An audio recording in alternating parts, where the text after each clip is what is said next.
கட்சியின் தேர்தல் பிரச்சாரத்தின் போது 20 ஆண்டுகளுக்கும் மேலாக சாலை வசதி செய்து தராதது குறித்து இளைஞர் ஒருவர் கேள்வி கேட்டதா உடனே பிரச்சாரத்தை முடித்துக் கொண்டு அங்கிருந்து சென்றார் திமுக வேட்பாளர் தங்க தமிழ்செல்வன். இந்த தொகுதி ஓட்டே வாடா அத சொல்லிட்டு தான் போறாங்க.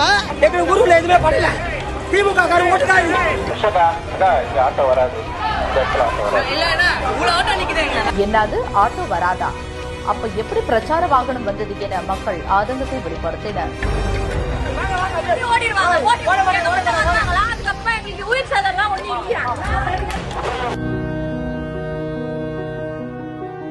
லாக் நகர் ஜனங்களுக்கு வீடு கட்டி தருவதா சொன்னீங்களே, என்னாச்சுன்னு கேட்டிருக்காங்க.